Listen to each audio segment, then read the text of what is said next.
What's good and slapping? My Shinobi Assassins, it's your boy Tashi Assassin coming at y'all with my very first reaction video. And today I'll be reacting to Death Battle. Sentry versus Superboy Prime. Now this one's gonna be a motherfucking dog fight. Cause both these motherfuckers are strong as fuck. And they about to throw them hands.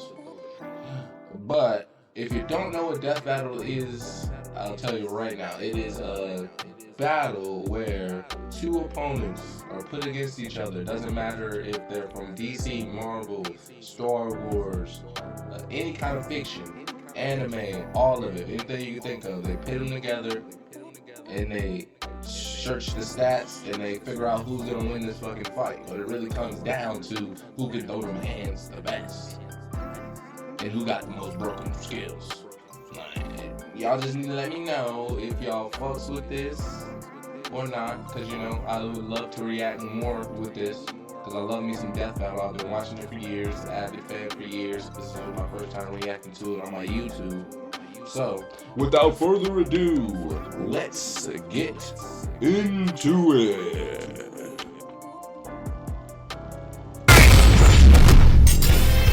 Sentry versus Superboy Prime. These two dark supermen prove that sometimes absolute power corrupts absolutely. He's Wiz and I'm Boomstick. And it's our job to analyze their weapons, armor, and skills to find out who would win a death battle.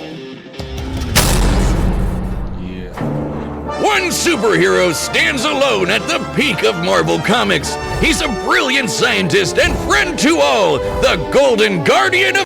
I don't like trying to talk during the video, so I would try to give it to y'all between the talking, but my motherfucking bet that Superboy Prime got it, because all the Supermans are just too broken, bro. Too broken. Good, the Sentry! Which makes it all the more mysterious when all of humanity forgot about him, as though he never existed in the first place. What if the reason we forgot Sentry is that he wanted to be forgotten? To save us from himself. As the story goes, Robbie Reynolds was just your average, ordinary high school teen until the day he accidentally drank this super soldier serum. At that moment, Robbie was imbued with the power of 1,000,000 exploding suns, becoming one of the strongest superheroes in existence. That's gotta be one hell of a bowel movement.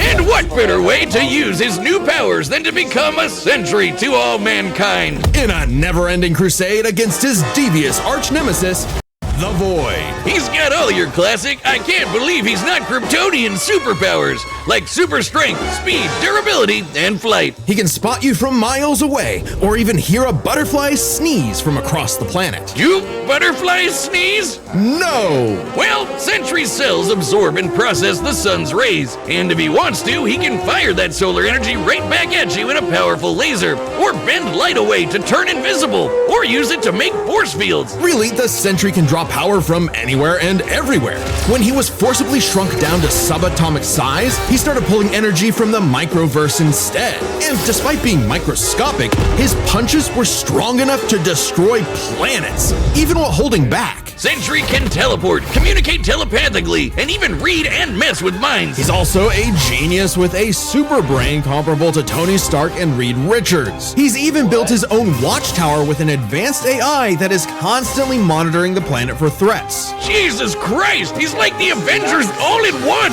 Why do there even need to be any other superheroes? Indeed, the Sentry is more than strong enough to take on Marvel's heaviest hitters, like his famous battle with the Green Scar Hulk, where Black Bolt, Iron Man, and Doctor Strange failed. The Sentry was the only one who stood against the Hulk's full power. He's also battled Thor, who collapsed an infinite number of timelines into one by clashing with another Thor. The Sentry is incredibly fast, too.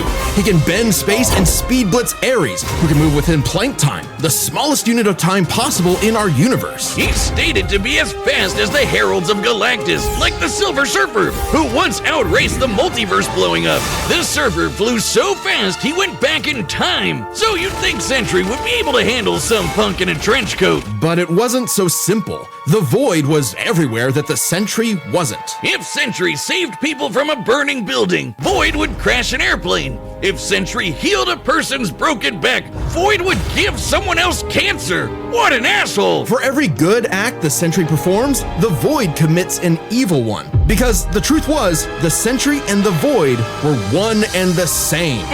Plot twist. Turns out Sentry's whole origin story was a lie. Robbie Reynolds wasn't a 60s high schooler beating up bullies like some Jack Kirby comic. In reality, Bob Reynolds was a schizophrenic meth addict who drank the Sentry serum just to get high. And the Void was, in reality, a malevolent godlike entity bonded to Bob that was the literal angel of death. Yes, from the Bible, with Moses and the Pharaoh and the dead firstborns.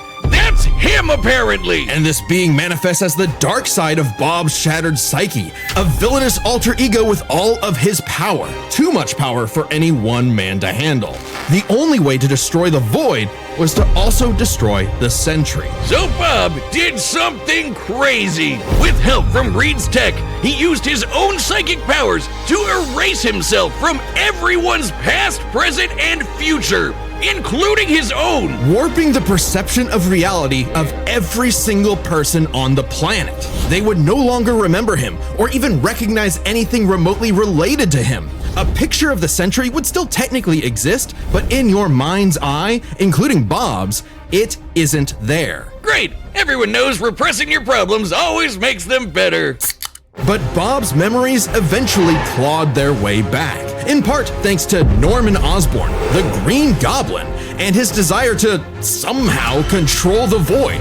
So Norman had the Thunderbolts murder Bob's wife Lindy in order to release, the Angel of Death. Yeah, try controlling the kind of guy who can throw hands with Molecule Man, who somehow is one of the strongest beings in all of Marvel. At his peak, he's got almost complete control over the multiverse.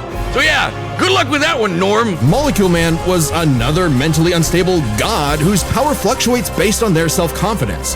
In a way, a sort of kindred spirit to Bob. It was then that Bob discovered the true source of his own powers, his own control over molecules.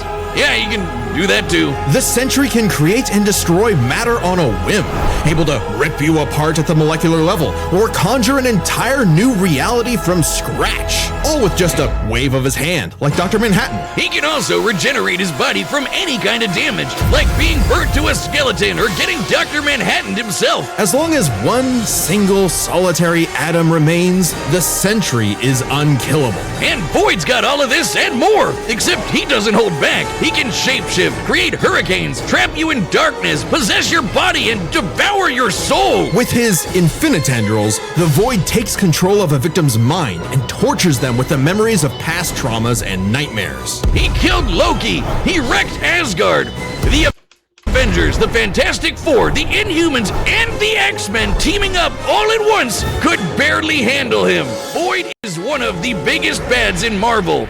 Great fucking job, Norm. I'm something of a moron myself. The only way forward, the only way for Bob to save everyone, including himself, was to do something he never imagined. Let the Void in. By refusing to repress his darker half anymore, Sentry and Void merged and became stronger than the sum of their parts. One being, now free to finally live his life without the crushing weight of self-hatred and fear. Maybe, but this is the Void we're talking about. What if Bob just has a new puppet master who's only letting him think he's in control? As long as the Void exists, it's just another revolution in that same endless cycle. It remains to be seen whether even death itself can break that wheel. He'll be back. Sentry is gone, but not forgotten. He'll never be forgotten again. Do you believe a man can fly?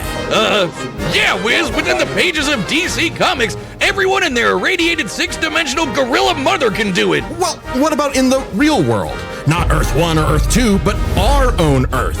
Earth Prime. The Earth of you, me, and Clark Kent. A totally normal boy from New England who just happened to share a name with that comic book character. Mere coincidence. That is, until the day Clark took a leap of faith and believed he could fly. And he did! Surprise, surprise, Clark was actually from the planet Krypton, which apparently exists in our universe now? Anyway, the real Superman, the one from all those comics he loved, showed up just in time to give him the skinny on being Superboy. Wait, he could have chosen me! I believe I can fly! Bugsy, don't jump off the... Clark had all your classic Kryptonian powers: flight, heat vision, microscopic and telescopic sight, Arctic breath.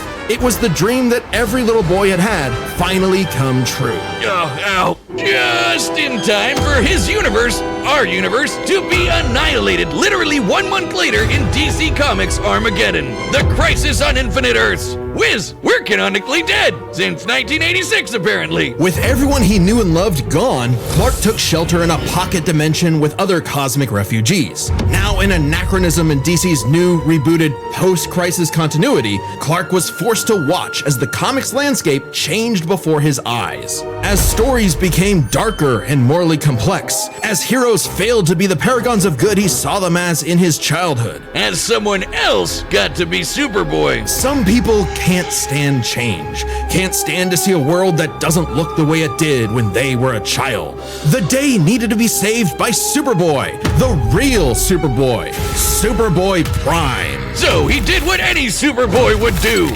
punch really hard. He punched his way out of the dimension so hard, the shockwaves rippled through the universe and retconned DC Comics. Superboy was back, and he was gonna fix comic books forever. Hell yeah! No matter how many fake heroes got in his way. Oh shit! Super Chud Prime isn't just your ordinary Kryptonian. Oh no, he's pre-crisis. As in, from before the Crisis on Infinite Earths, a time when comics were a bit more comical. When Superman could sneeze solar systems apart or tow a galaxy of planets behind him like it was nothing. Or clash with another Kryptonian so hard, they generated enough power to restore an infinite number of timelines. Get ready to hear that word a lot. My favorite is the time Superman flew so fast he broke the light barrier, the time barrier, and even the bonds of infinity. I wonder if these writers ever imagined this bullshit would feed nerd arguments for the next half century. Not that I'm complaining. That's how I get paid. Prime would know he is a self-described power scaler's dream. Huh. You think he's heard about us? We can only hope not. As a Kryptonian with an ultra-dense molecular structure, he should also share many of the same resistances, like being transmuted to stone, having his atomic bonds weakened, or getting his energy drained. Kryptonians like Superman can withstand more esoteric attacks too. They can actively resist mental attacks by outthinking them, and their souls can resist being destroyed. All thanks to Earth's good old yellow sun fueling his cells. And unlike that post-crisis super fraud who gets weaker without sunlight, Prime's got it covered. With a suit of armor made from the corpse of the Anti-Monitor, which constantly feeds him solar energy. Literally wearing the pelt of the monster who destroyed his universe, just to be better and stronger than Superman. Because that's what he thinks he is. Superman with better feats in scaling. Superman, but real. Superman, if he was a fucking idiot. Okay, sure, he has the same hyper-efficient brain that all Kryptonians have, but when it came to being a superhero, he was a violent, immature moron. Exactly what you'd expect from a kid who never grew up and never learned to hold back. Instead of saving Earth's heroes, he started massacring them. And let's be real, there's a part of him that knows that editorial will just bring them all back eventually. He's battled the Doom Patrol, Justice Society, Teen Titans, and 3 Flashes at once. He effortlessly murdered an alternate universe Justice League, and even killed his rival, Connor Kent, the new Superboy. Even as other Kryptonians grew in power to become comparable to their pre-crisis iterations, Prime still held an advantage because he never held back. Like the time he tore apart the Monarch's armor, accidentally unleashing the Big Bang in his face, destroying the universe, and he was fine. Or the time a Guardian of the Universe blew himself up in an attempt to stop Prime, blasting him into the multiverse atom by atom, and that only made Prime stronger. Or the time he fought a potential future version of himself who became a god of time, and instead of teaming up, Prime stupidly attacked him and accidentally retconned themselves both out of existence. Which sent him home, back to his original universe, our universe.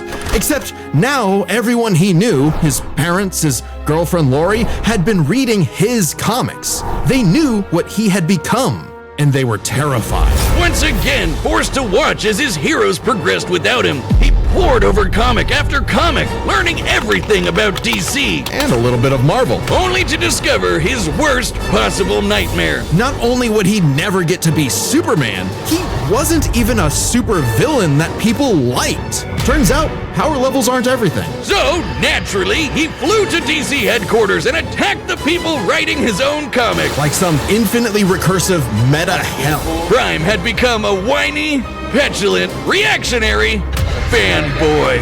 Wiz, you think he's the guy posting on our Reddit? And at the peak of his violent temper tantrum, he murdered the Golden Age Superman, the original Superman. Action Comics #1, the first superhero. Instead of restoring DC's glorious past, Prime beat it to death. He needed to change. And that opportunity came when this alternate universe Jokerized Batman who laughs threatened to destroy all of reality. Prime was drafted to help save the day, and it turned out he was the only Superboy who could. Remember that time Prime punched reality so hard he retconned DC Comics?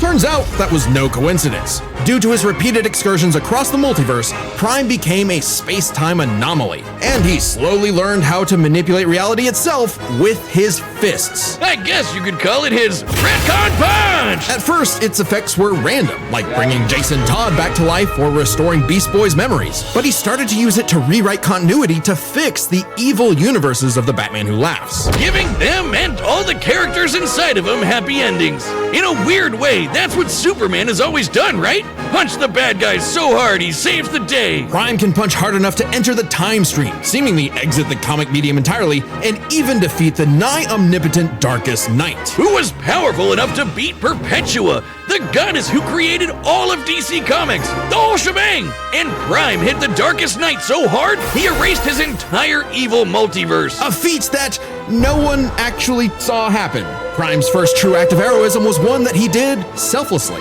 and it was the first step toward becoming a true hero. The kind of hero that Superman always secretly knew he could be. A hero who could someday get his own issue #1. A hero like, well, Superman. Maybe one day Prime will truly believe in himself, just like he once believed he could fly.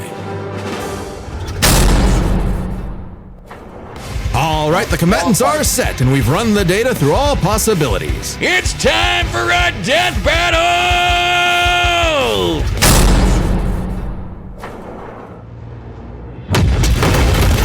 This city won't last much longer. Quit while you're behind, kid. Mess up a superhero crossover? No way, dork. Onomatopoeia coming right up!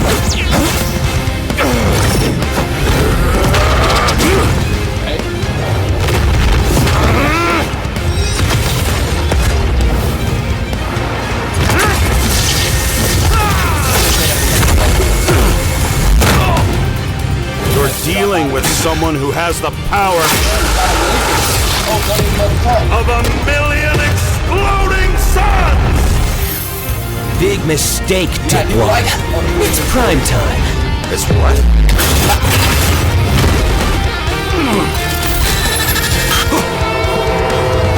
Are you kidding me? Another dark Superman fraud? Boring! It's cool when I do it.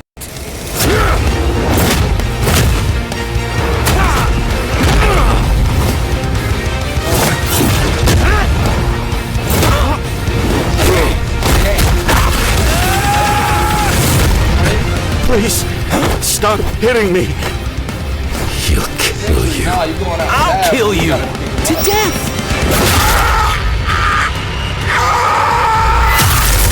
Bye-bye, Bob. It's time to play God.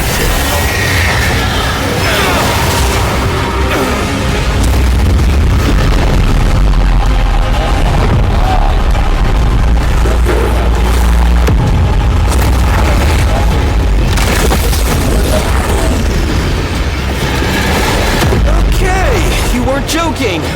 Definitely a crisis-level threat. Luckily, so am I. Run all you want! If Bob couldn't escape me, what hope do you have, boy? Afraid of the Dark Clark? What kind of a hero are you? Remind me again, whatever happened to Lori?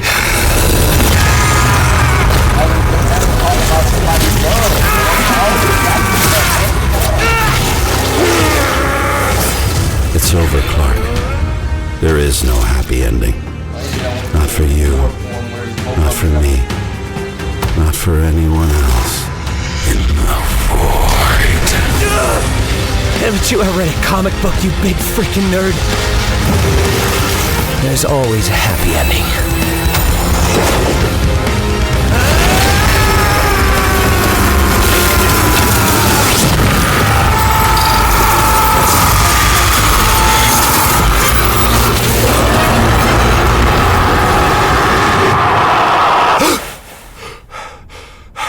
Bob?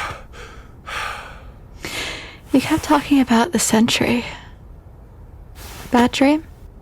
No idea, Lindy. Best sleep I've had in years. Crisis averted. Nigga finished his comic.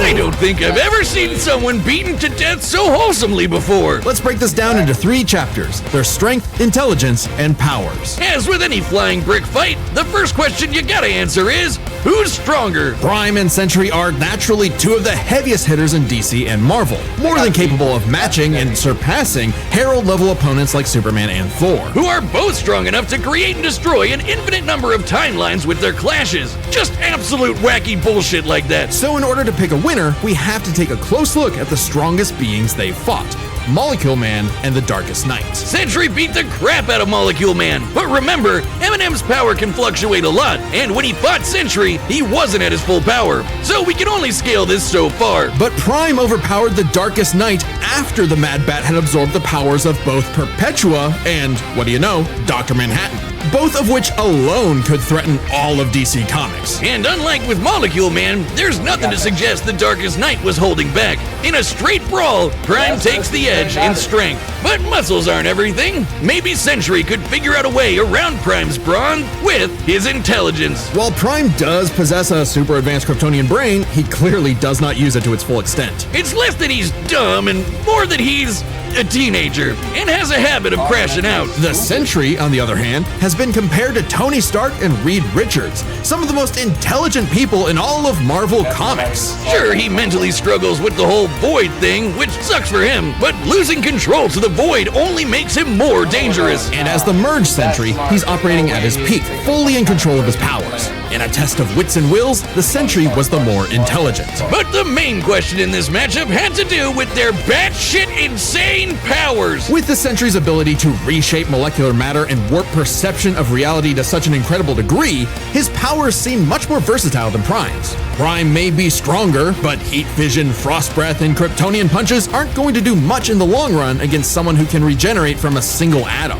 But pre-crisis Kryptonians have actually resisted having their molecules torn apart before, and Prime should be no different, so it's not like Sentry was ever going to just Doc Manhattan him away. Prime could still be worn down. Kryptonians have incredible stamina, but we know that sustained damage will eventually knock them out or kill them. Unless Prime could find a way around Sentry's insane regeneration, he was toast. Luckily for Prime, his ability to retcon away your history and mess with your whole timeline was actually something Sentry had no specific resistance to. Not only that, it was something he's been affected by in the past. Like the time the Scarlet Witch rewrote all of reality during House of M. Bob's continuity was rewritten like everyone else's. Or the time Absorbing Man had the powers of a cosmic cube and warped Sentry's personal reality. Shit, Moonstone literally describes it as a reality punch. Now, Sentry's psionic power could theoretically retcon himself from Prime's perception of reality. However, this feat required assistance from Reed Richards, and it's unlikely he could pull it off mid-fight. Pre-crisis Kryptonians also resist a lot of mind manipulation anyway, so good luck trying. Now, Prime hasn't always had the most perfect control over his retcon punch, so he might need more than one blow to finish the job. But Prime was more than capable of powering through Void's scariest abilities. Like having his soul eaten, or being cut off from sunlight. I guess that Edgelord solar armor came in handy after all. In short, Prime could resist everything Sentry could throw at him, but Sentry couldn't do the same. Prime takes the final edge in powers. With no way to easily put him down, Prime would eventually muscle his way through and retcon the Void away for good. Sorry, Bob, defeat was unavoidable. The winner is Superboy Oh, hey, my pizza's here. The winner is Superboy Prime. Letter to the editors. Oh yeah, I win. That's right. You hack frauds really tried to lowball me, but I checked the clock and it's prime time, baby. Now, personally, that intelligence section was such a gimme. I don't crash out. I'm a tragic hero grappling with real, intense emotion. I can be smart anytime I want. But anyway, don't subscribe, don't join as a member, don't watch Death Battle, read my comics. Prime out. Next time on Death Battle. We got next. Oh shit. Avatar.